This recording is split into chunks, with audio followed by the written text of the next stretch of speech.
만들죠. 그리스랑 똑같은 말이 히랍, 헬라 다 같은 말입니다. 히랍 신화, 헬라 신화, 뭐 그리스 신화 다 똑같은 말입니다. 자, 이 그리스 시대 때 중요한 일 중에 한 가지가 이분은 뭐 정치적으로 군사적으로도 엄청난 일들을 만들었지만 학문적인 이해가 굉장히 깊었던 사람입니다. 그래서요, 고대 서아시아 지역에 있었던 수많은 오래된 옛날 책들을 그리스어로 번역하는 작업을 합니다. 근데 이 당시에 이제 그 히브리인들이 썼던 이 고대 히브리 언어로 기록되어 있던 구약 성경을 번역을 하는데 몇 명이 하냐면 72명이 하게 됩니다. 그러면 교회 좀 다니신 분들은 혹시 70인역이다 이런 말 들어보신 분 계시죠? 뭐 못 들어보면 지금 들어보면 되죠. 뭐 큰 차이 겠습니까? 근데 그럼 72명이면 72인역이라고 해야지 왜 70인역이라고 하냐? 이 그리스와 로마 시대를 아울러서 이 말을 좀 이제 표현할 때 이렇게 표현하거든요. 그레코 로만 이렇게 표현합니다. 그리스와 로마 이런 뜻입니다. 근데 그리스와 로마의 철학자들이 굉장히 많았거든요. 뭐 아무리 철학을 몰라도 소크라테스나 뭐 아리스토텔레스나 플라톤이나 이 정도는 이제 아실 텐데 이분들이 그리스 철학자들입니다. 이 사람들이 했던 말이 뭐 복잡한 말이 굉장히 많은데 이 사람들의 철학을 한마디로 말하면 이원론이라고 얘기를 합니다. 두 가지로 나눈다는 거죠. 얼마나 쉬운지 한번 해볼게요. 하늘이 있으면 다 아신 거예요. 이게 남자가 있으면 그렇죠. 영혼이 있으면 육체가 있는 거예요. 다 무언가를 나누는 거란 말이에요. 자, 그래서 어떻게 했냐니까 이 그리스 철학에는 상위 개념이 있고 하위 개념이 있어요. 높은 게 있고 낮은 게 있는 거예요. 하늘이 높을까요? 땅이 높을까요? 하늘이 높은 거예요. 항상 모든 걸 상위 개념으로 만드는데 하위 개념을 만들고 영혼이 있으면 육체가 있는 거예요. 영혼을 높은 것으로 보고 육체를 하찮은 것으로 생각했습니다. 그래서 나오는 게 하나 있죠. 올림픽을 하면 레슬링이라는 종목이 있는데 레슬링이 두 종목이 있습니다. 그레코 로마형이 있고 자유형이 있습니다. 그레코 로마형은 배꼽 아래를 공격하면 바로 실격입니다. 몸도 나눈 거죠. 이분법으로. 이분법적 사고에서 나온 수학적 개념이 있습니다. 그게 뭐냐면 반올림 반버림 법칙입니다. 그래서 72인역이 아니라 70인역이 되는 겁니다. 자, 원래 성경책은 제목이 없다고 그랬잖아요. 그러면 제목처럼 쓰인 게 있겠죠. 어떻게 하느냐? 첫 번째 단어 내지는 첫 번째 문장을 이 책의 제목으로 삼습니다. 민수기는 어떻게 되냐? 히브리어로 이렇게 기록되어 있습니다. 베미드바르, 광야에서. 자, 그럼 우리 교회 좀 다니신 분들은 광야에서 그러면 이스라엘 백성들이 모세가 출애굽해가지고 광야 생활했던 40년 동안 생활을 얘기하는구나 금방 눈치를 채지만 절에 있는 스님은 모르시잖아요. 그리스 사람들은 모르니까 제목을 만들었는데 민수기에 보면 백성의 숫자를 세는 게 굉장히 많이 나옵니다. 그래서 numbers, 숫자를 센다. 백성 민자에다가 세말 숫자를 붙여가지고 민수기 이렇게 썼던 겁니다.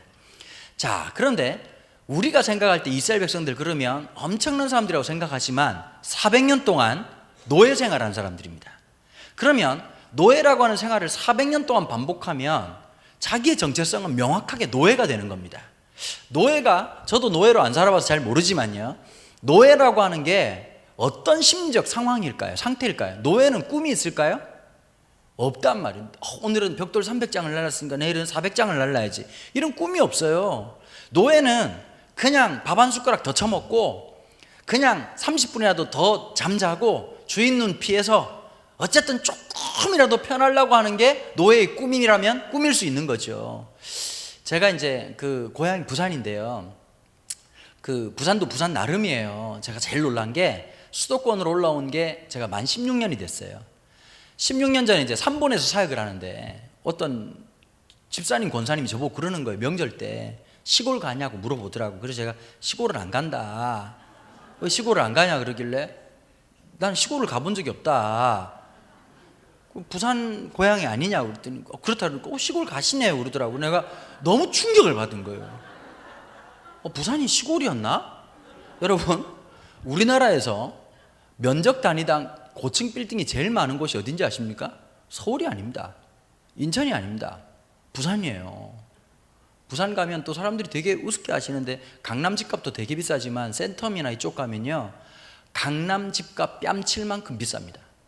그러니까 뭐 서울에서 잘 못 보던, 수원에서도 못 보던 슈퍼카들 지하 주차장 내려가면요, 람보르기니 리미티드 에디션이 쫙 깔려 있는 데가 있어요. 저도 한번 갔다가 기절하는 줄 알았어요. 무슨 말인지 알아들으셔야 될 텐데. 근데 이제 또 그런 게 있어요. 부산 사람들이 큰 걸 좋아해요. 그러니까 이제 아시아에서 제일 큰 마켓이 이제 그 홈플러스라고 큰 게 하나 있거든요. 그리고 이제 전 세계에서 제일 큰 백화점이 서울에 없고 부산에 있잖아요. 뭐든지 큰 걸 좋아하거든요. 제가 처음에 그래서 이제 시골 간다 그랬을 때 되게 충격을 받았던 기억이 납니다. 근데 이제 부산도 부산 나름이라는 거예요. 잘 사는 동네가 있고요. 부산 사람들끼리만 딱, 혹시 부산 출신 손 들어보시죠. 부산 출신들. 이렇게 없을 수 있나? 신분을 숨기지 마시고, 네.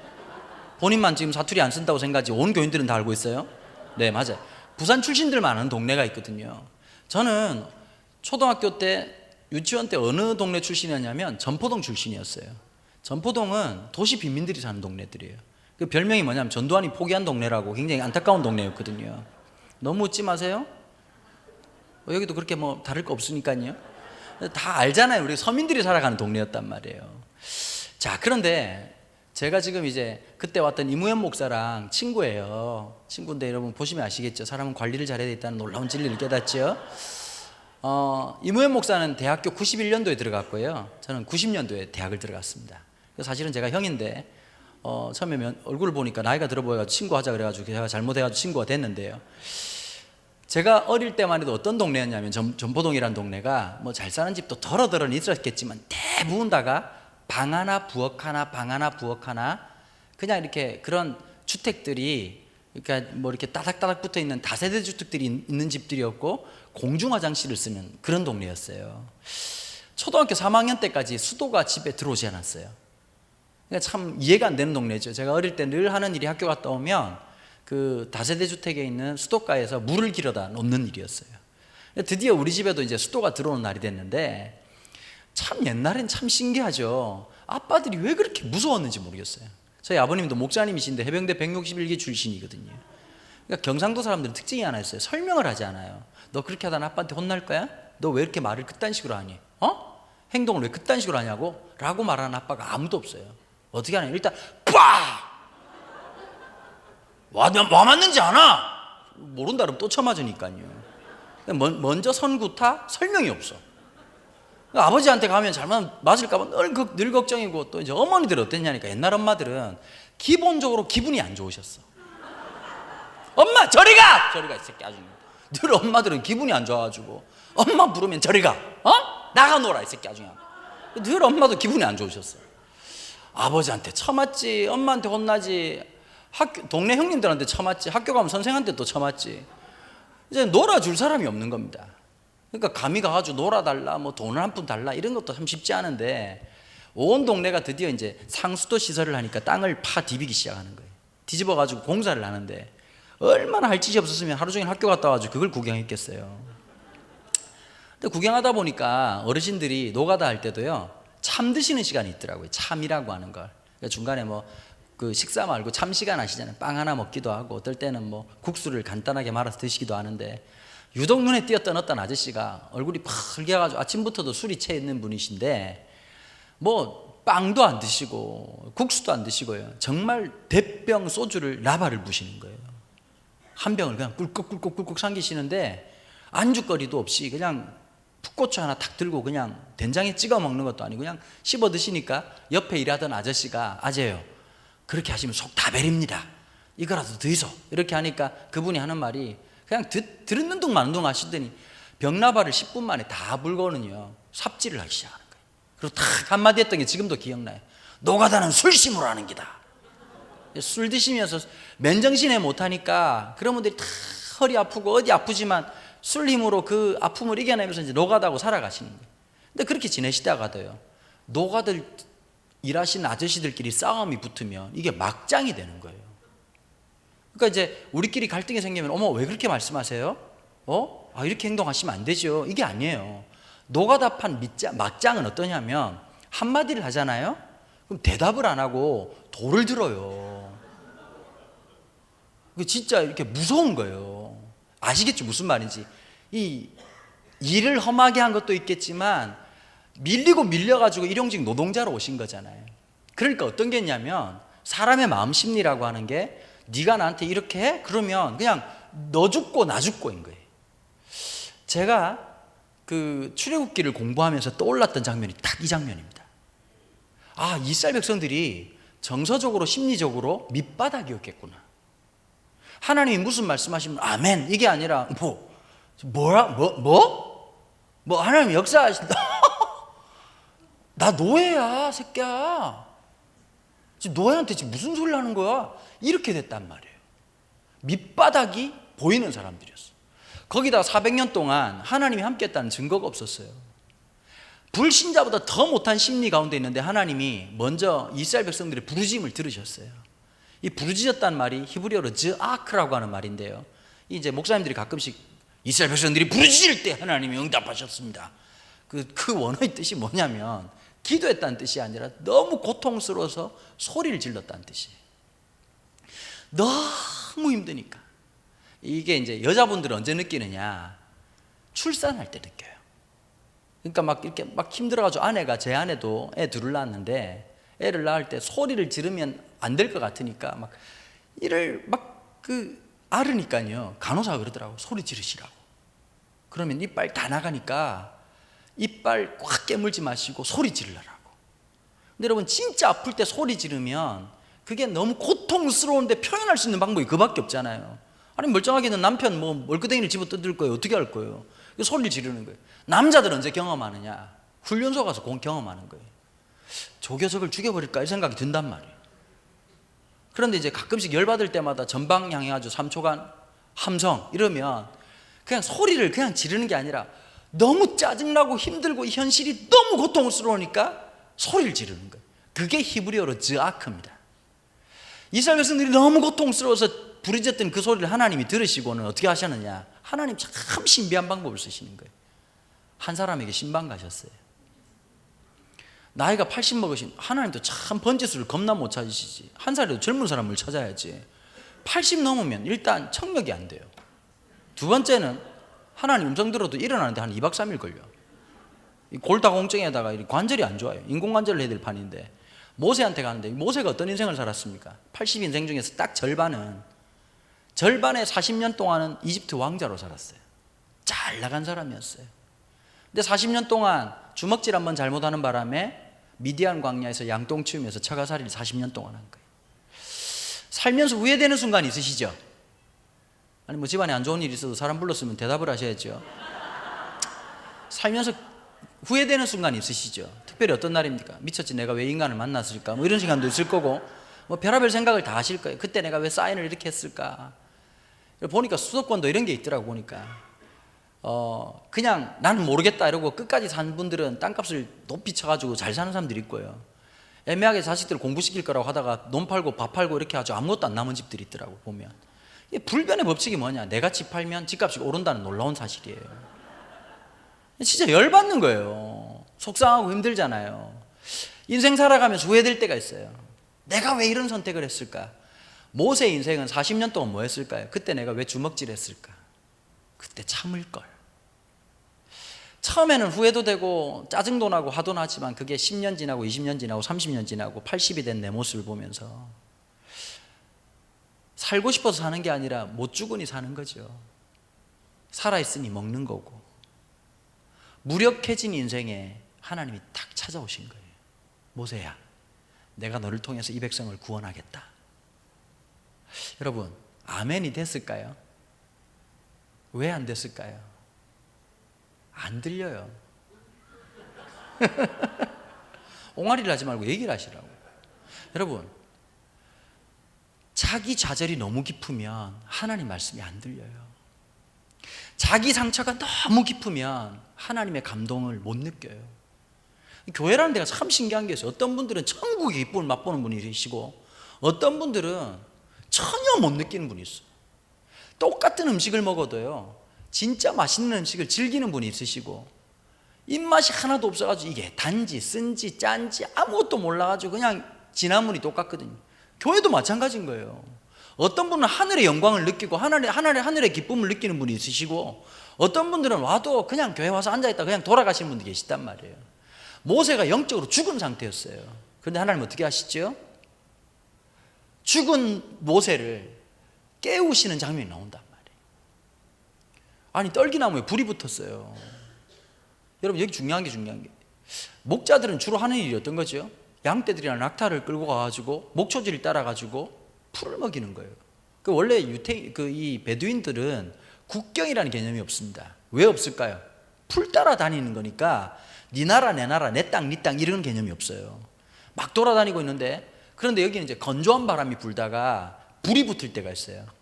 자연 발화라고 하잖아요. 보면 이렇게 덤블 지역이나 아니면 미국 캘리포니아 이런 데는요, 누가 불을 안 질렀는데도 자연 방화가 일어날 때가 있어요. 하늘에서 막 나무끼리 스쳐지면서 너무 건조해가지고 불이 날 때가 있거든요. 불이 나면 이런 불은 못 끕니다. 아무리 미국이 발달해도요. 캘리포니아에 산불 나면 열흘도 가고 20일도 가고 한 달도 가는 거예요. 어마무시한 불이 나거든요. 그러면 이 불이 붙는 순간에 초목지가 다 타버리면 이 사람은 그냥 죽는 겁니다. 그러니까 불에 대해서 예민한 거예요. 그러니까 가장 예민하게 생각하는 그 덤불에다가 하나님이 불을 내시는데, 불 속에 가가지고 빨리 끌러갔겠죠. 불 붙으면 이거 끝장나니까요. 양들도 이 낙타들도 먹여야 되는데 덤불에 불이 붙어가지고 쫓아가가지고 이걸 불을 끌려고 했더니 신기한 게 있어요. 첫 번째 뭐냐, 불이 붙었는데 타지가 않아. 살면서 80인생 살면서 그런 꼴을 처음 봤네.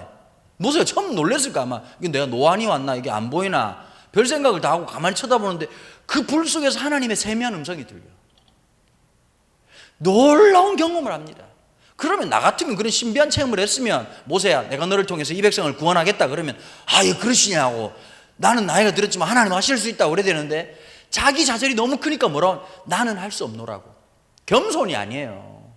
좌절이에요. 좌절. 낭망이에요. 못한다 그랬더니 또 나중에 하나님이 막 설득하시고 막 얼마나 쇼를 하십니까. 막 이랬다가 당겼다가 땡겼다가 야단도 쳤다가 막, 그러니까 나중에 뭐라고 말하냐, 나는 입이 뻣뻣한 자라는 거예요.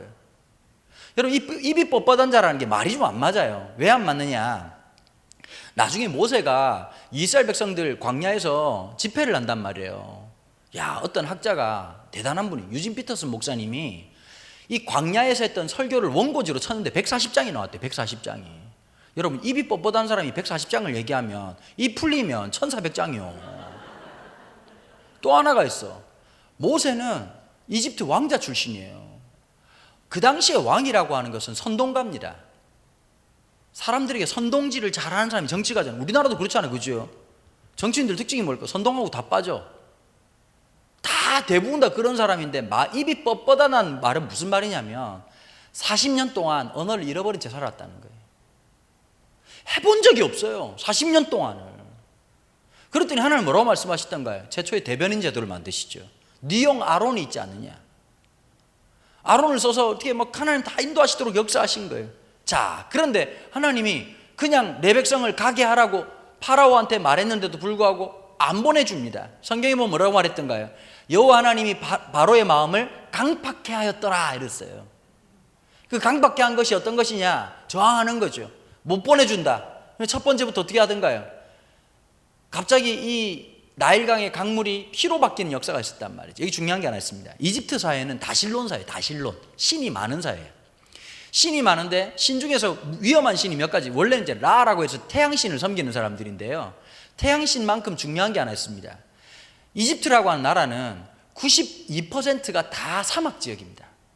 그럼 땅덩어리는 아무리 넓어도 8%에서 이제 농사를 짓는데, 어디에서 농사를 짓느냐?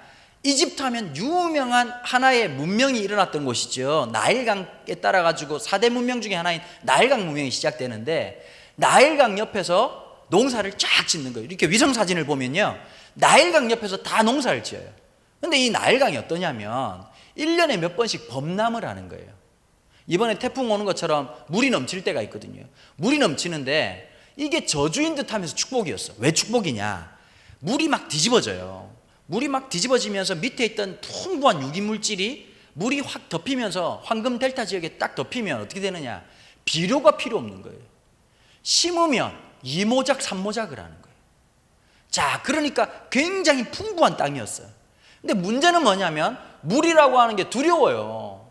죽음을 주기도 하지만 그 물이라고 하는 게 가져다 주는 게 엄청난 생명력이었기 때문에, 이 당시에 바로가 하숫가로 나아갔다는 말은 뭐냐? 물의 신을 예배하기 위한 제사장적 역할을 위해서 물로 내려갔다는 거예요.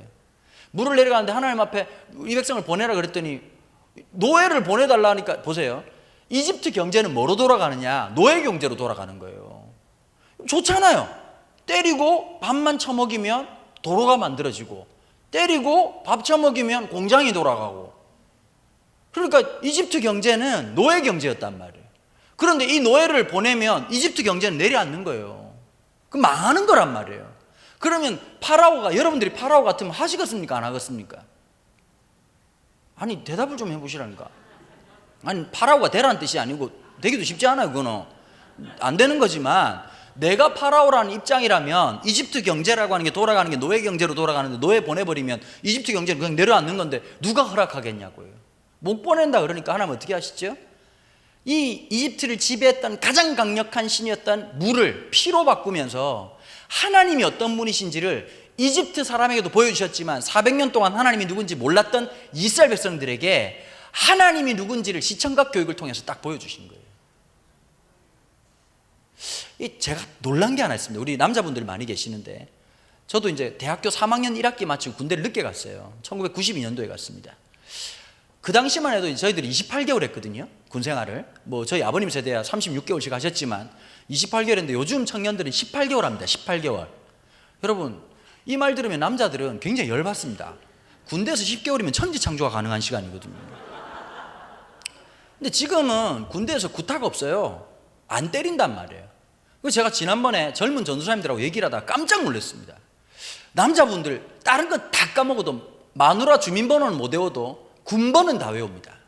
92-760 내뚜로 지금도 나오거든요. 왜 그러냐? 처맞아서 그래요. 군대는 네가 가방끈이 얼마나 기냐 묻질 않아. 이해가 안 되는데요? 모든 걸 이해하게 하는 능력이 있어. 대가리를 박으면 다 외우게 돼 있어요. 처맞으면 다 기억하게 돼 있어. 어르신들 맞습니까? 안 맞습니까? 저는 머리가 나쁩니다. 박아 임마! 이러면 다 되게 되고, 처맞으면 다 외우게 돼 있어. 너무 놀랬던 게, 요즘 젊은 전사님들하고 얘기를 하다가 뭐 군번이 어떻게 되냐 뭐 이렇게 군대 얘기가 나온 거예요. 그래서 내가 바로 이제 92-760 내뚜로 이렇게 얘기했더니, 우리 또래들은 다 외우는데 요즘 저희들하고 나이 차이가 난 세대들은 군번을 모르더라고요. 이해가 되세요? 이해가 안 되시죠? 어떻게 남자가 군번을 못 외우냐 그랬더니, 저희들은 뭐 잘 모를 수도 있죠 이러더라고. 특징이 뭐냐? 안 처맞아서 그래요. 그러니까 살면서 있잖아요, 진짜 중요한 교훈은 몸으로 기억하는 거예요. 처맞으면 머리로 이해하지 않아요. 몸이 기억해. 수단과 방법을 안 가리고 다 한단 말이에요. 이스라엘 백성들이 400년 동안 공부했을까요? 공부 전혀 안 한 무지랭이들이란 말이에요. 그러니까 하나님이 어떤 분인지를 뭐를 통해서? 이적을 통해서 하나님이 어떤 분이신지를 드러내기 시작하는 거예요. 그러니까 충격인 거예요. 물이 변해가지고 피가 됐단다. 이건 다른 설교 1000번 만번 듣는 것보다 하나의 이적이 훨씬 더 각인되는 효과가 컸던 거예요.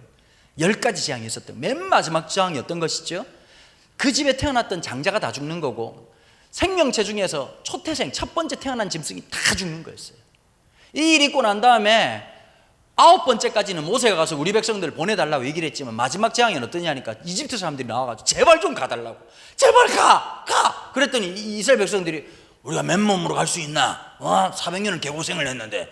집집마다 금기고리, 그냥 막 금팔찌 이런 걸 다 한 몫씩 챙겨가지고 다 나왔단 말이에요. 나와가지고 이제 하나님에 대한 10번이나 경험이 있었어.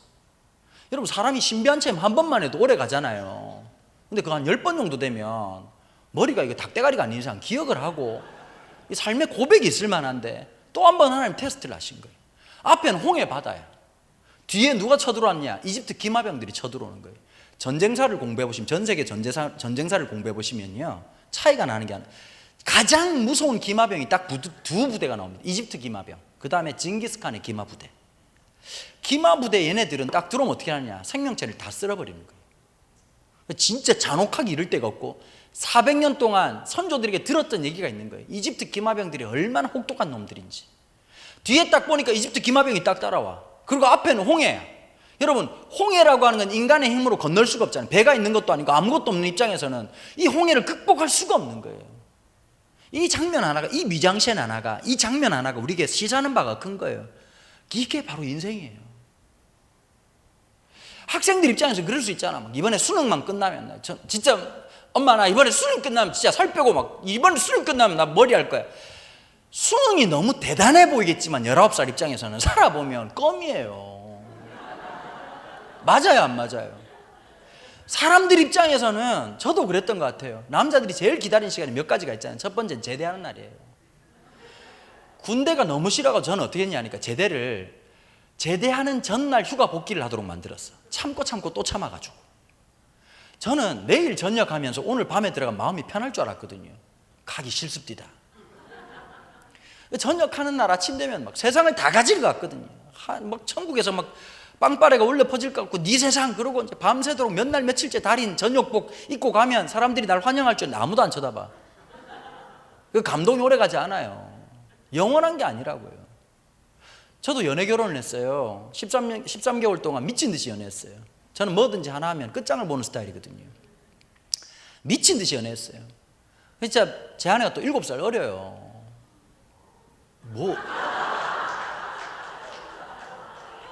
제가 뭐 감금을 하고 이런 게 아니고 사랑을 했습니다. 사랑을 했다. 사랑을 했어, 사랑을. 뭐 이상하게 생각하지 마시고. 그리고 연애를 하는데 그때만 해도 또 순진하고 또 그런 데가 있었잖아요. 저기서 이제 아내가 걸어 들어오면 심장이 터질 것 같더라고요. 어쩔 수 없는 그 사랑인데 지금 18년째 살잖아요, 우리 아내랑 같이 사는데 지금도 심장이 뛰냐? 지금도 뛰면 심장병이에요. 내일 모레 죽어요. 그러면 아들 낳고 딸 낳고 지금 미션 다 끝나고 이제 그냥 가족으로 사는 가족으로. 가끔씩 아내가 팔짱 끼고 그러면 가족끼리 이렇게 하는 거 아니다? 이러면서 이제 그렇게 하고 잘 지내고 있는데 이게 다 모든 게 영원한 게 아무것도 없더라고요. 지나 보니까요, 인생의 어려움이라고 하는 게 점점 깊어지는 거예요. 그러니까 이제 우리 권사님쯤 나이쯤 되면 결혼식에 가는 자세나 태도가 달라요. 젊은 사람들이야 가가지고 막 어머 언니 너무 이뻐. 여러분 결혼식 날 신부가 이쁜 건 지극히 당연한 일입니다. 얼마나 많은 분들이 수고하고 헌신하고 노력해가지고 거의 창세기 1장 같은 역사를 흑암과 어둠과 어둠의 깊음 속에 있는 그 얼굴을 다시 꺼내가지고 세우고 또 세우고 없는 놈 붙이고, 정말 이건 거의 화장이 아니라 변장 수준으로 만들어 놓는단 말이에요. 그러니까 그때는 안 이쁠 수가 없어. 문제는 이제 화장이 끝나고 난 뒤 이제 이게 문제긴 하지만, 근데 다 이뻐. 그럼 막 사진 찍고 난리를 쳐요. 근데 권사님들 어떻게 하느냐? 첫 번째 제일 중요한 게 하나 있어. 뭘까요? 축의금 전달이에요. 세상에서 쏘가본 적이 한두 번이 아니니까 어떻게 하느냐? 의심해. 현찰을 꼭 쥐고 있어. 물어봐. 신랑 측 맞아요? 확인 2번을 해. 그러고 이제 내밀고 난 다음에 교회에서 가보면 꼭 그런 분들이 계세요. 식권은 2장이요. 이런 분들이 꼭 계시거든요. 왜냐? 집사님들 중에 보면 식권 못 받아오신 분들이 꼭 계셔. 난 식권을 못 받았네. 그러면 권사님들 중에 또 희미한 미소를 띠면서 내가 이럴 줄 알고 한 장 더 챙겼어. 이렇게 꼭 자기 것처럼 챙기는 권사님들이 꼭 계셔. 자, 식권을 확보하고 난 다음에 뭐가 보이느냐? 신랑 신부가 저 멀리서 보여. 가까이 가지도 않아. 희미하게 이제 자기 옛날 생각도 나면서 아이고 좋을 때다. 잘 살아야 될 텐데. 그 다음에 초현실주의로 돌아와. 식당은 어디예요? 그러고 가신단 말이야. 이게 사실은 현실이에요. 저 여자랑 저 남자랑 살면 진짜 행복할 것 같단 말이에요. 근데 살아보면 그게 전부가 아니거든요. 대학교만 들어가면 인생이 다 내 마음대로 될 것 같아. 그게 전혀 아니란 말이에요. 이번에 어떤 집회 갔는데요, 맨 앞자리에 여자 고등학생이 앉았더라고요. 제가 물어봤어요. 넌 무슨 과 가고 싶냐? 그랬더니 제빵 제과학과를 가고 싶다는 거예요. 제빵 제과학과 좋지. 어떻게 해서 그런 생각했니? 그랬더니 하는 말이 너무 재밌을 것 같다는 거예요. 그냥 현실적으로 얘기해주고 싶더라고. 집에 가서 이걸 한 3만 번 적어보고 재밌을지 없을지 결정을 해라. 그랬더니 애가 얼굴이 노래지더니 아닌 것 같다. 그래서 제가 깔끔하게 정리해줬어요. 너는 제빵 제과를 좋아하는 게 아니라 빵을 좋아하는 거다. 내가 좋아하는 거하고 내가 진짜 하고 싶은 거하고는 굉장한 괴리가 있거든요. 그게 쉽지가 않은 거예요, 인생이라고 하는 게. 하나하나 겪을 때마다 인생의 쓴물을 경험하고, 어르신들 중에 그런 분 계시잖아요. 지금까지 오면서 그 순간 딱 생각하면 눈물이 핑 돌면서 그때 이제 다 끝났구나. 나 이제 죽었구나. 인생 다 끝났구나 라고 생각하는 인생의 홍해를 만날 때가 한두 번이겠어요. 아이들한테는 그게 수능일 수 있고, 어떤 사람들에게는 취업의 문제일 수 있고, 그건 어떤 사람에게는 사랑의 문제일 수도 있는 거고, 또 어떤 사람은 건강의 문제일 수 있는 거고, 자녀의 문제일 수 있는 거고, 돈의 문제일 수 있는 거고, 수많은 문제들 앞에서 또 다른 모양의 홍해를 만날 때가 있단 말이에요.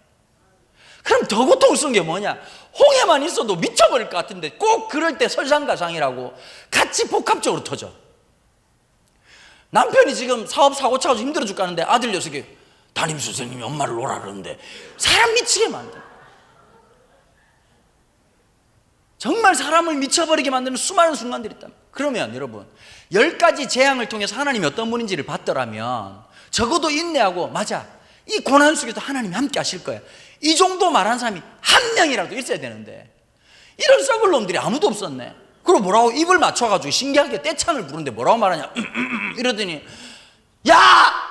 모세 보고 쌍욕을 하면서 방언 터진 듯이 얘기하면서 우리가 뒤질 데가 없어가지고 여기 왔거든, 여기까지 끌려왔냐. 나 처음 볼 때부터 저 기분 나빴어요. 저 면상이 아주 그냥 80 먹어가지고 어딜 뭘 한다는 게 경로대증 받고 지금 몇 년이 지났는데 무슨 소리를 하는 거냐고 욕을 하는데, 하나님이 모세한테, 모세도 똥줄이 탔을 거예요. 왜 그러냐면 내가 하나님 이 백성을 인도하겠습니다 도와주십시오가 아니라 어느 날 갑자기 신방 와가지고 옆구리 찔러가지고 안 하겠다고 못한다고 요즘 관절이 안 좋다고 그렇게 얘기를 했는데, 내가 너와 함께 한다, 두려워하지 말라고, 내 너와 함께 하겠다고. 사람 결국은 홍해 앞에 처박아 놔놓고 뒤에는 이집트 기마병 쳐들어오고 아무 말도 못하고, 사람들은 어떻게 할 거냐고, 어떻게 할 거 말해봐, 네가 끌고 왔으니까 어떻게 할 거냐고. 사람이 똥줄이 타 죽겠는데 하나님 뭐라고 말하냐? 미리 말하질 않는 거예요. 내가 하나님은 좀 미리 얘기를 해, 스포일러처럼 얘기를 해가지고 두려워하지 마라, 똥줄이 탈 것 같지만 네가 이제 그때 지팡이 잡고 오줌물쩍 두려워하는 척하고 있을 때 앞으로 걸어나면 바다를 열겠다, 오케이 이러고 이제 자 레디 고 이렇게 들어가야 되는데 모세가 전혀 몰랐네.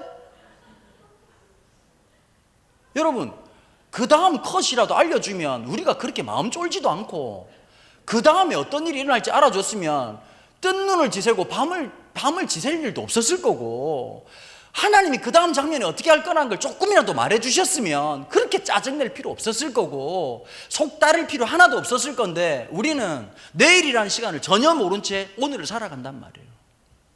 하나님 모세 보고 이렇게 얘기하는, 네가 들고 있는 지팡이를 들고 걸어가라. 여러분, 물로 걸어간다는 게 무슨 의미를 말하는지 아세요? 죽음을 상징하는 거예요. 자, 이스라엘 백성들이 홍해를 지나가는 이 장면을 사도 바울은 뭐라고 표현했느냐면 묘하게도 세례라고 표현했습니다. 구약 백성의 세례. 세례가 뭐죠? 물에 들어간다는 거. 원래는 이제 우리 그 장로교에서는, 우리 교단에서는 물만 이렇게 뿌리잖아요, 그죠? 이게 상징적인 거거든요. 원래는 이제 그 침례를 합니다. 우리 이제 장로교 목사들이 가끔씩 침례교 목사들 놀릴 때 뭐라고 말하냐니까 목욕탕이라 그러거든요. 왜 그러냐면 여러분, 침례교 교회는요 강대상 뒤에 탕이 하나 있습니다. 침례탕이 따로 하나 있습니다. 이제 놀린다고 제가 이무현 목사도 침례교 목사라서 가끔씩 제가 목욕탕이라고 놀리거든요. 그래서 그런지 사우나를 되게 좋아해요, 걔가. 그런데 이제 침례를 한다는 건 뭐냐면 물에 들어갔다 죽는다는 걸 상징하는 거예요. 그리스도와 함께 죽고 그리스도와 함께 살아난다는 거예요. 그래서 홍해를 지나갔다는 건 사람들이 보자마자 뭐라고 말했죠? 정확하게 말한 거예요. 우리가 죽을 데가 없어서 여기까지 인도했느냐. 근데 하나님이 그 홍해를 지나게 하셨단 말이에요. 여러분, 교회 공동체는 어떤 공동체인지 아세요? 죽음을 승리하는 공동체. 우리가 연약하고 오합지졸 같지만 하나님의 승리를 경험할 거예요. 여러분, 이제 우리 담임 목사님 모시고 난 다음에 얼떨결에 이상한 짓을 하셨습니다. 땅을 팠어요. 지금 분위기가 어떠냐면 목사님이 오시고 오오오 하다가 땅을 팠어요. 교회를 이사를 가야 되는 거예요. 겁도 나실 거예요. 그 다음 또 어떤 게 있느냐, 여기 올해 48년을 살았어. 사람이 48년 살면 400년 된 노예하고 똑같아요, 심령이. 여기 떠나면 또 마음도 짠하고, 그 뭐 시설을, 지금이 제일 애매한 순간이잖아요. 48년 동안 여기 있었으니까 예배당 지은 지도 좀 오래됐을 거고 손도 받아야 되는데 손 보자니 어차피 건설회사에서 뭐 하기로 했으니까 드리기도 아깝고 안 하기도 아깝고 지금 굉장히 그대로 멈춰라요. 모든 게 일단 이사 가서 보자. 이스라엘 백성들하고 상황이 똑같은 거예요. 그러면 모든 게 순탄하게 가도 쉽지 않은 상황인데, 이 상황에 하나님께서 쓸데없는 엑스트라로 출연자를 홍해 내지는 이집트 기마병들을 쓰신단 말이에요. 수많은 문제들이 있어요. 여기에서 우리가 고백해야 될 게 있어요. 하나님 우리한테 꼭 묻는 게 하나 있습니다. 예수님이 이 질문 하시죠. 제 아들 보고 사람들이 날 뭐라 그러더냐. 엘리야라고 합니다. 선지자라고 합니다. 누구라고 합니다. 근데 예수님 또 질문하죠. 너희는 나를 누구라고 하느냐. 마태복음 16장에서 베드로가 뭐라고 고백하지요? 주는 그리스도시요 살아계신 하나님의 아들이십니다. 베드로야, 그거 알게 한 사람은 네 혈통이 아니다. 네 아버지가 아니다. 네 엄마가 아니다. 선생이 아니다. 성령님께서 그렇게 하신 것이다. 우리한테 늘 묻는 게 있어요. 뭔지 아세요? 수많은 문제들 앞에서 나는 너에게 누구냐 이렇게 물으시는 거 하나님. 여러분, 우리는 신앙 고백 공동체예요. 우리가 사도신경을 하잖아요. 사도신경이 왜 중요한지 아세요? 예수님이 이런 말씀을 하세요. 베드로가 바요나 시몬아 네가 복되도다. 내가 너 위에 교회를 세우겠다 그랬어요. 이걸 캐톨릭은 굉장히 무식하게 보습니다. 너 위에 교회를 세우겠다고 할 때 너를 누구로 잡았냐니까 베드로로 본 거예요. 자, 성당들 아시죠? 성당의 본점이 어디에 있습니까? 로마 바티칸에 있습니다. 바티칸에 있는 성당 이름이 뭔지 아세요? 이건 몰라도 대충 맞춰야 돼요. 성 베드로 성당이에요. 자, 몰라도 맞춰야 될 거. 1대 교황이 누굽니까? 잠시만요. 지금 제가 베드로 얘기만 했어요. 몰라도 맞춰야 돼 이거. 안드레 이러고 하면 저는 그냥 혀 깨물고 죽을랍니다 제가. 성 베드로 성당이에요. 그리고 1대 교황이 베드로예요. 왜냐? 내가 너 위에 교회를 세우겠다고. 그래서 보면 천국 열쇠를 내게 주노니 그랬는데 바티칸 성당 맨 위에 항공 촬영을 하면 모양이 어떻게 생겼느냐? 열쇠 모양으로 되어 있는 거예요. 그리고 성 베드로 성당 맨 중심에 놀랍게도 뭐가 있냐면 베드로의 무덤이 있어요. 이 무식한 인간들이 베드로 위에다가 예배당을 세운 거예요. 베드로가 얼마나 무겁겠습니까? 자, 그럼 우리 개신교는 어떻게 받느냐? 내가 너 위에 세운다는 것은 주는 그리스도시요 살아계신 하나님의 아들이십니다 라고 하는 그 삶의 고백, 신앙 고백 위에 교회가 세워졌다고 믿는 거예요.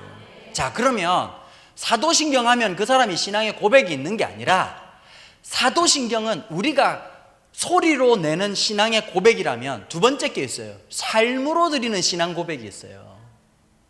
하나님 우리한테 물으시는 거예요. 수많은 문제들 앞에서 나는 누구냐? 수능 앞에서 나는 누구냐? 중간고사 앞에서 나는 누구냐? 수많은 문제들 앞에서 나는 누구냐? 그 응답을 누가 하느냐? 하나님 백성인 우리가 해야 되는 거란 말이에요. 그게 우리의 신앙인 거예요. 수많은 문제들 앞에서 나는 누구냐? 하루 종일 블레셋의 골리앗만 묵상하는 사람도 있어요. 골리앗의 창이 얼마나 큰지, 골리앗의 칼이 얼마나 큰지, 골리앗의 키가 얼마나 큰지 그것만 묵상하다가 내 자금을 고백하고는 밤새도록 도망가 버린 사람들이 있었단 말이에요. 반면에 정규군도 아니고 아버지가 최초로 배달음식 시켜가지고 형들 배달음식 갖다 주러 갔던 이 배달통 같았던 다윗이 정규군인도 아닌데 골리앗이 하는 말을 듣고 빡쳐가지고 저가 누구간데 감히 여호와 하나님을 비방하느냐, 여호와의 군대를 비방하느냐, 저자의 목을 자른다면 왕은 어찌할 것인가. 여러분 15살 안 된 애가 그 소리를 질렀단 말이에요. 하나님은 다윗이 칼을 잘 쓰거나 다윗이 물맷돌을 잘 썼기 때문에 사용하신 것이 아니라 하나님이 원하신 게 딱 하나였어요. 나는 너에게 누구냐? 골리앗이라는 문제 앞에서 나는 누구냐라고 하는 그 질문에 믿음으로 답변했던 사람은 구약에는 다윗이었단 말이에요. 오늘 이 밤에 오신 여러분들이 그렇게 되기를 축복합니다. 이스라엘 백성들이 홍해를 건너고 난 다음에 흥분을 했죠. 미리암이 소고를 흔들고 춤을 추고 그 밤이 새도록 미친 듯이 춤을 추고 찬양을 했습니다. 근데 문제는 뭘까요? 유통기한이 짧았다는 거예요. 여러분, 주일날 은혜를 아무리 많이 받아도 저녁 먹으면 끝입니다. 목사님들 중에 가끔씩 그런 분이 계시더라고. 지난주에도 제가 말씀드렸지만 오늘 아침에 일어나는 일도 기억을 못하는 성도들이 지난주 설교를 어떻게 기억하겠습니까? 지금 왜 웃냐면 웃겨서 웃는 게 아니라 자기 얘기를 어떤 목사가 해주니까 깜짝 놀라서 웃는 겁니다. 제 아내가 지금 대학원 다니고 있거든요. 상담대학원을 다니는데 갑자기 작년 연말에 공부를 하고 싶다는 거예요. 열을 받더라고요. 이런 공부라고 하는 게 엄마 아빠 돈 받아가지고 끝내놓고 결혼하는 거 아닙니까? 갑자기 내 돈 내놔가지고 공부를 하자겠다는 그러니까 좀 열받았지만 삶의 진리를 깨달았습니다. 하고 싶은 말을 다 하면 혼자 살아야 된다는 진리를 깨닫고는 제가 아내 공부하고 싶다는 말에 내가 도와주겠다고 얘기를 했습니다. 공부를 너무 열심히 하는 겁니다. 밤을 꼴딱꼴딱 새가면서 공부를 하는 거예요. 처음에 놀렸어요. 아이고 중학교 때 고등학교 때 했으면 전교 1등 했겠네 이러면 놀렸어요. 자기도 그랬을 것 같다는 거예요. 한 며칠 지나고 나니까 너무 무리하는 것 같아요. 제가 그랬어요. 여보, 쓸데없이 뭐 장학금 받으라 생각하지 마라. 나이들아 공부하는 거니까 행복하고 즐겁게 해라. 그랬더니 아내가 정직하게 얘기하더라고. 그게 아니라고. 왜 그러니까? 기억이 안 나. 어느 정도로 기억이 안 나냐니까, 어떤 놈이 자기 책에 밑줄을 긋는데요 자꾸. 기억이 안 난다. 참 나이 든다는 게 섭섭해요. 그죠? 한 번씩 여러분들 집에서 리모컨 없어지면 어디 있느냐? 냉동실에 있어요. 걔가 왜 거기 들어간지 모르겠지만, 그 다음에 제일 답답할 때 언제 냉장고를 열었는데 계속 내가 왜 열었더라 내가 왜 열었더라 하시는 분들이 꼭 있으시거든요. 모든 게 세월이랑 다 지나면 금방금방 까먹어버려요. 그 하나님 앞에 드렸던 첫 마음도 까먹어버리고 그 감동도 까먹어버린단 말이에요. 홍해를 지나가는 그 기적을 경험했는데 유통기한이 3일이었어요. 목이 처마르고 힘들어 죽겠는데 하나님이 옆에 편의점이라도 하나 차려주셨으면 음료수라도 빨아먹고 갔을 텐데 3일 동안 목이 타들어가는데 말을 못하고 속은 상하고 애들은 목마르다고 징징대고 있는데요, 갑자기 보니까 오아시스가 하나 있는 거예요. 미친 듯이 짐승처럼 달려가서 머리를 파묻고 물을 마시는데 못 먹는 물이었어요. 썩은 물. 마라. 자, 저기만 가면 될 줄 알았는데 가보니까 쓴물이야. 그러니까 바로 쌍욕이 나오는 거예요. 데리고 올 데가 없어서 이딴 데를 데려왔냐. 여러분, 낮에는 구름기둥이고 밤에는 불기둥이에요. 감사하죠, 그죠? 근데 참 베테랑이라는 영화의 대사처럼 특권이 일상이 되면 자기의 혜택인 줄 아는 거예요. 자기의 권한인 줄 아는 거예요. 신명기 보면 참 묘한 말씀이 있어요. 이스라엘 백성들이 40년 동안 새 옷을 입었을까 안 입었을까요? 안 입었어요. 그들이 입었던 옷이 헤어지지 않았고 40년 동안 신었던 신발이 부르지 아니한지라. 이게 고어텍스도 아니고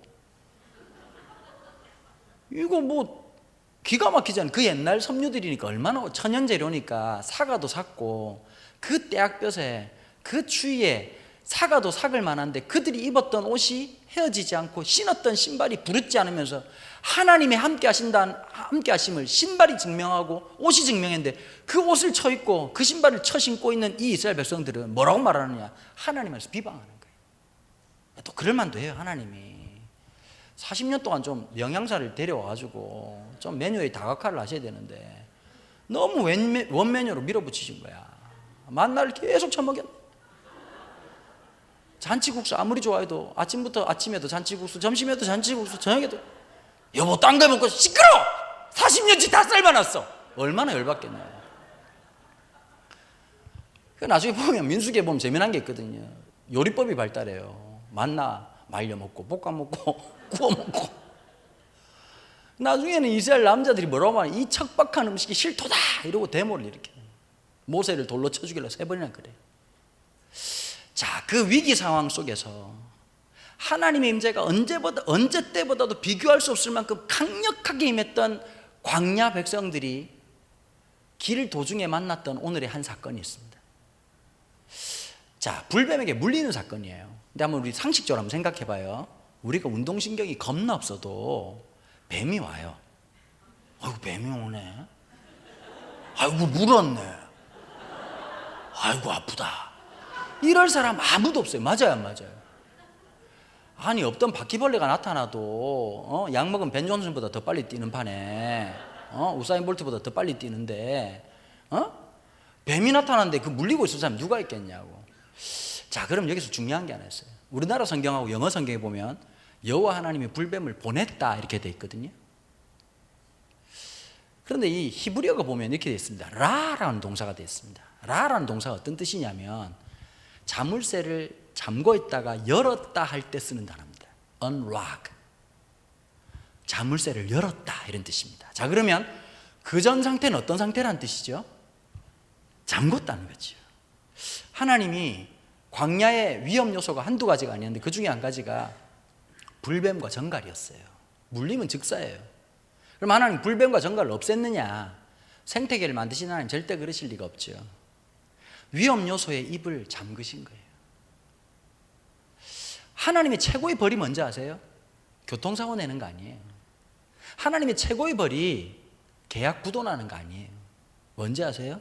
유기예요. 버려두시는 거예요. 하나님의 제일 무서운 벌은 버려두시는 거예요.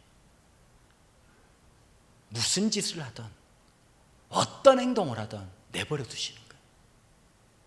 하나님 이런 거예요. 붙잡아 주시는 걸 못 느껴. 오늘 이 밤에 그래도 금요기도에 오신 분들은 영적으로 살아계신 분, 이런 설교 누가 들어야 되냐? 주일 낮에만 오신 분들이 들어야 돼요. 정말 답답한 게 어떤 건지 아세요?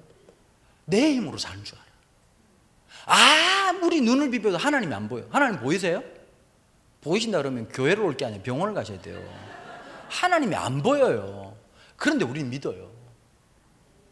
우리 집 둘째가 딸인데요, 중학교 1학년이에요. 한 번 큐티를 하다 나보고 그러더라고. 아빠, 예수님이 죽은 사람 살렸잖아. 그렇지 그렇지. 예수님이 십자가에 막 못 박혀 죽었다가 3일 만에 부활했잖아. 그러더라고. 그래, 아빠는 그게 믿겨? 저희 집에 불신자가 한 명 있습니다. 중학교 1학년 딸아이가 하는 말을 듣고 제가 웃으면서 그런 얘기 했습니다. 그래 신혜야, 안 믿기는 게 지극히 당연해. 근데 아빠는 참 이상하지? 그게 너무 분명하게 믿겨져. 아빠가 기도하는 게 있어.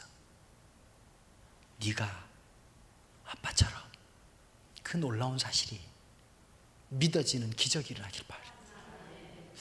여러분, 목사로 기도하다 보면 비장하게 기도합니다. 근데 참 신기한 게 하나 있어요.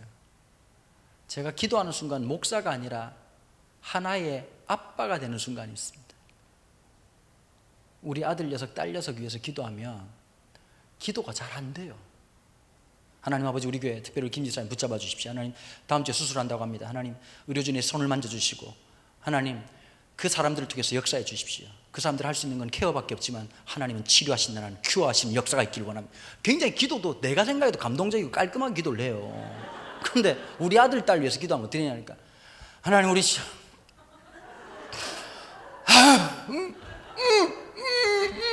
우리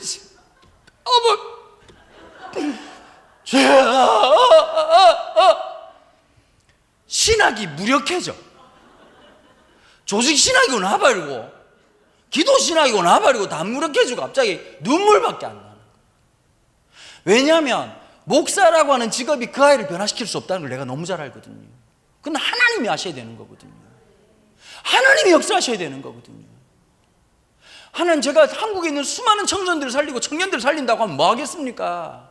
우리 집에 있는 이 아이들 예수가 누군지 모르고 살아간다면 하나님 무슨 의미가 있겠습니까? 하나님 주님이 은혜를 좀 베풀어 주십시오. 여러분, 하나님이요 제일 열받을 때가 언제인 줄 아세요? 적어도 해야 될 말과 하지 말아야 될 말이 있어요. 살면서. 그죠? 애들 중에서 뭐 요즘 뭐 애들 때리면 안 된다고 얘기하지만 맞아야 될 때가 있어. 선을 넘을 때. 맞아요 안 맞아요? 이런 거야. 엄마들한테 가끔씩 이런 막간 놈들이 있어요. 이럴 거면 왜 나냐고 쳐 맞아야 돼. 그건 맞아야 돼. 많이 맞아야 돼. 성경책으로도 맞고 집에 있는 하여튼 뒤지게 맞아. 하여튼 테팔 뭐 후라이팬으로 맞든지 하여튼 쳐 맞아야 돼. 눈깔이 튀어나올 때가 쳐 맞아야 돼. 동의하십니까 안 하십니까? 동의하십니까 안 하십니까? 예, 아멘. 감사합니다. 신앙 고백이 필요했습니다. 맞아야 돼요. 부모한테 할 수 있는 말도 있지만 하면 안 되는 말이 있어. 하나님이 딴 말은 다 참아도 못 참는 말이 한마디 있어. 이럴 거면 왜 데리고 왔냐고. 이집트에서 400년 동안 종살이 하면서 노예로 살면서 내일이라는 게 없이 비참하게 살아갔던 그 백성들의 부르심을 들으시고 하나님이 이 땅으로 내려오셨는데, 그러자마자 그래? 내가 필요 없냐? 오케이, 그럼 원래대로 한번 살아보자. 여기가 광야야. 네 힘으로 살 수 있을 것 같지? 네 노력으로 살 수 있을 것 같지? 네 손바닥으로 50도를 가릴 수 있을 것 같지? 네 열정으로 한밤의 영하의 온도를 견딜 수 있을 것 같지? 네 지혜로 불뱀을 피할 수 있을 것 같지? 네 능력으로 정갈의 독을 이길 수 있을 것 같지? 해볼래? 그냥 놔두신 거예요. 그러니까 익숙했던 뱀들하고 그냥 하나님 은혜로 안 무는 줄 알고 살았는데 물기 시작한 한 놈이 척척척척 물려가 다 자빠진 거예요. 그 나 같으면, 내가 모세 같으면, 모세가 좀 화가 많이 나잖아요. 나보고 자꾸 뭐 이거 해달라 저거 해달라. 나도 단임 목회 보니까 힘든 게 몇 가지가 있어요. 나도 힘들어 죽겠는데 자꾸 뭘 하라 그래요. 어느 교회 부흥회 갔더니 그 부흥회 가서 제일 중요한 게 교인들한테 은혜 끼치는 것도 중요하지만 더 중요한 게 안 했어. 담임 목사님 넋두리를 들어주는 거예요. 그 제일 힘든 게 그 시간이에요. 담임 목사님들하고 얘기하다 보면, 아니 우리 목사님은 진짜 오늘 너무 좀 뭐랄까 건설적인 얘기를 많이 했는데, 다른 목사님들하고 얘기해 보면 슬퍼요. 계속 슬퍼. 비가 내리고 계속 슬퍼. 거의 이병열차 타는 분이게, 집 떠나와 열차 타고 훈련소로 가는 날이 아주 그냥 마음이. 근데 그분이 한 분이 그런 얘기 하시는 거예요. 권사님 중에 한 분이 목사님한테 늘 짜증을 내시는데 한 번은 책을 2권 들고 왔더래요. 웬 책인가 봤더니 딱 한마디 하더랍니다. 목사님도 이 책 읽고 이 목사님처럼 설교하라고 주더랍니다. 분당 우리 교회 이찬수 목사님 책이었대. 그러니까 이분이 진짜 목회할 맛이 안 날 거 아니에요. 설교할 때 얼마나 무섭겠냐고. 그래 딱 그 말 듣고 나도 열받아가지고, 아니 목사님도 한마디 하시지 가만히 있었냐고. 그 제가 무슨 말을 해요 목사님 이러더라고요. 아니 왜 할 말이 없냐고. 왜 우리 교회는 스테반 집사가 없냐 이러고 왜 한마디 못하냐고. 한 방 맞았으면 한 방 때리고 그래서 뭐라 하나님 나라 옥타곤 이러고 한 방 붙어야지. 그랬더니 막 목사님 막 웃으시더라고요. 설마 그렇게 하겠어요. 제가 이제 그러면서 마음 풀어주는 거죠. 근데 속상할 때가 있다고요. 이거 해달라 저거 해달라. 나도 그게 안 될 때가 많은데, 여러분 목사님 뽑을 때 쉽지 않았죠. 교인들이 다 그러는 거야. 우리는 원하는 거 별로 없어요. 그냥 말씀 잘 전하시고 사랑이 많으시고 기도 열심히 하시고 정말 성경 잘 가르치시고, 이런 사람은 3일 내로 변사체로 발견돼요. 누가 있겠냐고. 아니 이거하고 똑같은 거야. 아내에 대한 바람겨 그냥 뭐 김태희 정도 생기고, 그 몸무게 45kg에 음식 잘하고 애들 잘 키우고, 남편 복양 잘하고, 커리어 우먼이라서 뭐 이렇게 연봉 한 1억 정도 받고, 그렇게 말한 놈 입을 찢어야지. 그거 뭐 어떡하고. 그런 사람 존재하겠어요? 여러분 딴 데 가면 열받잖아요. 막 얘가 공부를 너무 잘해가지고 이번에 어느 대학을 들어갈지 고민이다. 있어요 그런 애들이. 문제는 뭘까? 우리 집에 없다는 거지. 계속 밥만 처먹고 자빠져 있어 우리 집에는. 밥만 처먹고 게임만 해.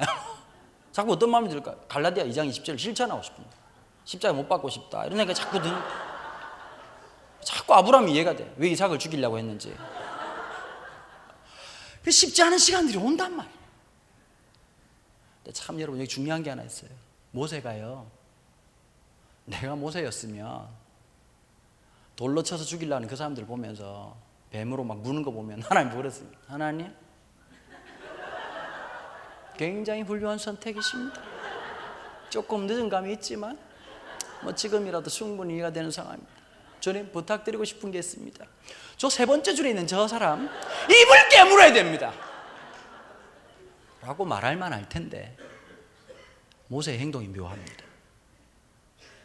나를 그렇게 욕하고 나한테 그렇게 화를 냈고 분노했던 이스라엘 백성들 가슴에 품고 주님 앞에 얘기합니다.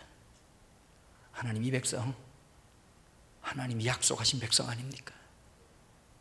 모세의 이 온유함이 어디서 나왔을까요? 저는 그런 생각이 들어요. 이스라엘 백성들을 볼 때마다 또 하나의 데자뷰 같은 게 있는 거예요. 어디서 많이 본 것 같은 거예요. 여러분 사람이 참 신기한 게 뭔지 아세요? 내가 내 얼굴을 못 보게 하나님 디자인하셨다는 거예요. 동상이몽이나 이런 예능을 보면 자기가 한 건데 너무 재밌게 보잖아요. 왠지 아세요? 자기 얼굴 본 적이 없거든. 어머 제가 저 표정이었어요? 네 얼굴이에요?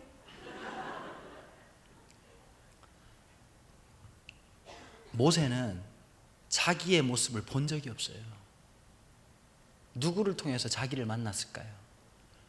불순종하는 이스라엘 백성들을 통해서 자기를 만난 거예요. 그 모습을 보면서 그런 나를 품어주신 하나님, 그런 나를 용서하신 하나님. 그래서 그 고백을 하는 거예요. 하나님, 이 백성 하나님이 언약 맺으신 백성 아닙니까? 다 죽일 참입니까? 하나님 진정 이렇게 다 보내시려고 하나님 구원하신 겁니까? 하나님 한 명의 기도를 들으신 거예요. 모세의 기도를 들으시고 말씀하시죠. 놋을 가져다가 뱀을 만들어라. 높이 달아라. 보는 자마다 살리라. 되게 중요한 게 하나 있어요. 다른 본문에 보면 두령들을 모아요. 두령이 뭐냐면 12지파 대표들, 동대표, 통장, 반장 다 부른 거예요. 불러가지고 이건 진짜 긴박한 거예요. 지금부터 하는 말 잘 들어라. 지금 뱀에 물린 애들 되게 많지? 다 죽어가고 있습니다. 시끄러워. 일단 들어봐. 뱀에 물려서 죽은 놈들 지금 놋뱀을 높이 들 거야. 장대에 달려있는 네 놋뱀을 보면 사는 거야. 하나님이 약속하셔서 빨리 가서 전달해. 미친 달려갔겠죠. 자, 어떤 사람은 지금 천막에 누워가 죽을까 준비하고 있는 거예요. 본 사람도 있었을 거예요. 그죠? 말 빨리 듣고. 근데 꼭 그런 인간만 있는 건 아니거든. 뭐라고? 어? 나 지금 뱀에 물렸어, 새끼야. 지금 뭘 쳐다보라고? 어? 꿈틀대는 것만 보면 지금 우라통이 터질 판인데 뭐? 불뱀을 봐? 뱀 같은 새끼 아주 그냥. 분명히 그런 인간들이 있었을 거란 말이에요.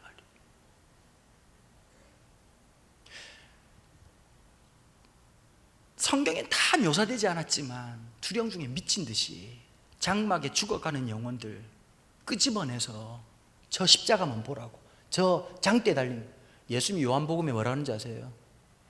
내가 십자가 져야 될 것을 얘기하시면서 광야에서 모세가 놋뱀을 든 것처럼 인자도 장대에 높이 달려야 하나니, 이 사건을 예표로 십자가의 사건, 내가 어떤 죄를 지었던지, 내가 어떤 완악함이 있던지 그리스도의 십자가를 바라보기만 하면 그 하나님의 은혜로 구원받을 사건을 예표적으로 보여주는 사건이 바로 오늘의 사건이에요.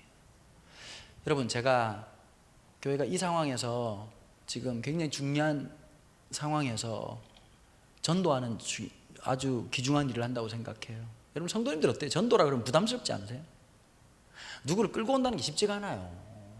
일단 얼마나 어려운 일이냐면 여러분들이 아무리 친한 친구가 절에 같이 가자 그런다고 대웅전에 앉아서 마음이 편하진 않잖아요. 그죠? 제 조카놈이 굉장히 지금 고등학교 3학년인데 그 놈이 3살 땐가 4살 땐가 그 어떤 그 친할머니가 제 이제 여동생 딸이 아들 녀석인데 친할머니가 불신자였어요. 이 할머니가 참 희한하지. 신앙으로 자라는 게 싫으니까 3살짜리 애를 어딜 데리고 가냐니까 절에 데리고 간 거예요. 그러니까 얘가 절이라는 데를 처음 늘 교회에서 40일 철회하고 이랬던 애거든. 절이라는 데 3살짜리 애도 안 와봐. 이상한 분위기다. 그 이제 제사를 지내는데 앞에 막 상다리 부러지게 그냥 해놓고 이제 스님들 놀랬겠죠. 스킨헤드를 그렇게 많이 보긴 쉽지가 않으니까 이렇게 가지고 목탁 두드리고 그랬는데 이놈이 대형 사고를 쳤어. 3살짜리가. 큰 스님이 맨 앞에서 절하고 있는데 지 입장에서 보니까 공이나 대가리나 비슷하게 보였겠죠. 머리를 발로 찼어요. 그 스님이 너무 놀래가지고 큰 스님이 3살짜리 오더니 머리를 발로 빵 차니까 나중에 그 할머니 불러가지고 이놈은 데려오지 말라고. 그 나중에 하는 말이 이실직고를 하면서 확실히 너그 종교가 센 것 같다고 이렇게 얘기를 했다는 거예요. 여러분, 사람이라고 하는 게, 종교심이라고 하는 게 누구에게나 있어요. 하나님 앞에 가졌던 그 마음들, 안 믿는 사람이 여기 오는 게 쉽지가 않습니다. 근데 여러분, 전도라는 게 참 신기해요. 사람들이 보면 예수 필요 없고 전도지 나눠주면 됐어요 이렇게 얘기하잖아요. 근데 하나 여쭤볼게요. 그 사람들 생각할 때는 뭐로 하면 됐어요 라고 될까요? 우리가 착각하는 거예요. 돈만 있으면 해결될 것 같은 거예요. 교회에서 보통 그런 거 하잖아요. 목사님들이 여러분 돈이 많다고 다 행복한 게 아닙니다. 그런데 교인들 표정이 어떤지 아세요? 일단 줘봐봐. 그럼 내가 알아서 할 테니까 네가 얘기하지 말고 나 일단 줘봐봐. 하나님 저는 잘할 수 있어요 이렇게 한단 말이에요. 맞아요 안 맞아요? 여러분 돈이라고 하는 게요, 보세요. 여기 컵 있어요. 물을 지혜롭게 지금 4분의 3만 담았어요. 넘치게 담으면 어떻게 될까요? 흘러요. 쏟아져요. 적당이라고 하는 게 쉽지 않아요. 인간이 넘치면 쏟아져요. 지식도 쓸데없이 많으면 쏟아져요. 성공이 생각보다 많으면 쏟아져요. 참 신기하죠? 꽉 차면 완벽할 것 같죠? 죄송해요. 인격이 쓰레기가 돼요. 돈이 넘치게 차면 쓰레기가 돼요. 지식이 너무 넘치게 차면 쓰레기가 돼요. 무슨 말씀인지 아시죠? 지나치게 이쁜 사람은 물론 교회에 없습니다만 오만함이 인격이 쓰레기가 되는 거예요. 하나님의 은혜가 뭔지 아세요? 부족함이에요. 우리 여기 앉은 사람들 다 하나님의 초대장 받은 사람들이에요. 고난이라는 초대장으로 여기 온 거예요. 여기 있는 분 물어봐. 어떻게 교회 다니세요? 그러게 말이에요. 제가 여기 앉아있을 줄 저는 몰랐네요. 꼭 교회 그런 분들 계시다요. 어떤 분이 계시느냐, 자기를 전도한 사람이 딴 사람이 있어. 그 사람 지금 교회 안 다녀. 자기는 다녀. 여기 앉아있을 사람이 아니야. 그 고난이 아니었더라면 여기 안 앉아있어. 그 문제가 아니었더라면 주님 앞에 안 나왔을 사람이에요. 여러분, 인생 불뱀에 물린 게 축복이에요. 그래야 주님 바라봐요. 그래야 주님 의지하는 거예요. 여러분, 전도는 미풍양속이 아니에요. 하나님 아버지의 마음을 느끼는 거예요. 여러분들 볼 때 저 사람이 답답하지 않을 것 같지만 아니요, 실체를 봐야 돼요. 인생이라고 하는 게 다 괜찮은 척하지만 마음의 빗장 하나만 딱 열면 눈물 없이는 들을 수 없는 슬픈 드라마예요. 인생이라는 게 참 신기해요. 저 사람은 문제가 없겠거니 아니에요. 다 슬픔이, 내가 나를 못 채우는 거예요. 죽어가고 있는 거예요. 그게 현실이거든요.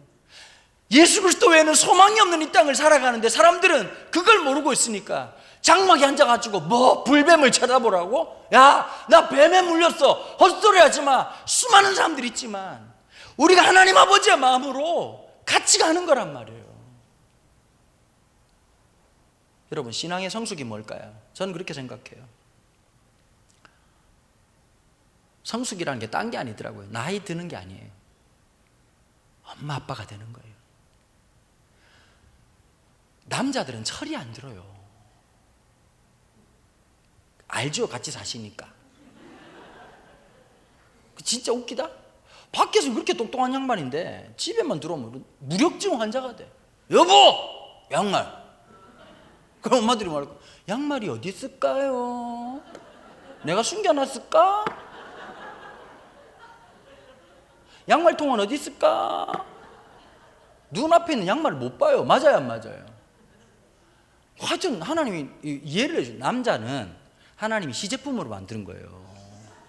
처음에 태초에 하나님이 천지를 창조하고 사람을 만들었는데 시제품으로 남자를 먼저 만들어. 보시기에 좋았더라, 가로 열고, 아 망했다, 가로 닫고, 업그레이드 버전으로 여자를 만들어. 기능이 조금 여자분이 나아요. 남자들은 공감성이 없어. 여러분, 교회 와서도 무슨 나눔을 해보면요, 남자들하고 여자하고는 엄청난 차이가 나요. 남자들은 장로님 어떻게 지내셨습니까? 다 주의 은혜로 감사. 얘기를 안 해요.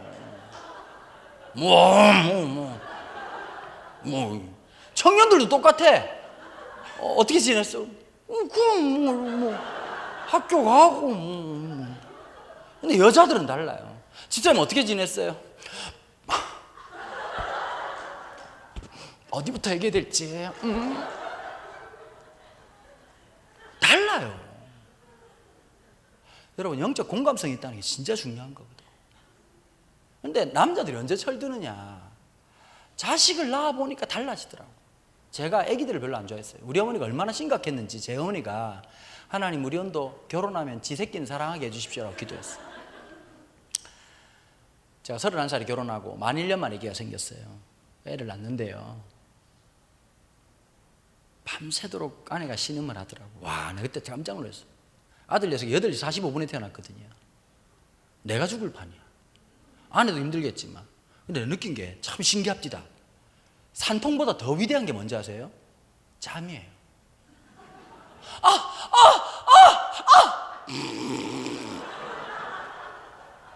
근데 너무 놀랍더라. 어머니들 무슨 말인지 이해하시죠? 난 너무 놀랐어. 지금 애가 튀어나올 줄 알았는데 갑자기 근데 내가 당신 코골았다. 내가 언제 코골았냐고. 사람이 산통보다 더 위대한 게 잠이, 수면욕이에요. 수면욕. 그 나중엔 아침 8시가 지나니까 내가 기도 올렸어. 하나님, 내가 지금 애가 튀어나올 판입니다. 주님, 죽을까? 그리고 이제 밤에 이제 기다리고 있는데 이제 자궁문이 열리고 이제 애가 나온다는 거야. 들어갔어. 막 졸이고 있는데 간호사가 나오더니 그러는 거예요. 아버님 들어오세요. 그러는 거예요. 내 인생에 아버지란 말을 처음 들어본 순간이잖아. 지금도 그때 그 느낌을 잊을 수가 없어요. 아, 내가 누군가의 아버지가 되는구나. 그 얼떨떨한 느낌.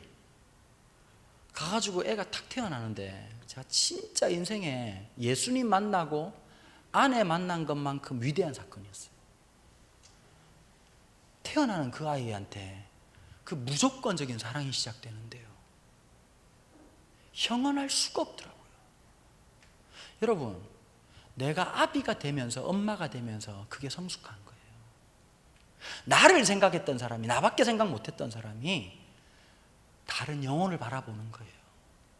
여러분, 전도는 성숙의 열매예요. 교회의 분위기가 돼야 되는 거예요. 목사님 죄송합니다. 제가 설교를 지금 10시 15분이 됐네요. 너무 길게 가 죄송합니다. 끝내도록 하겠습니다.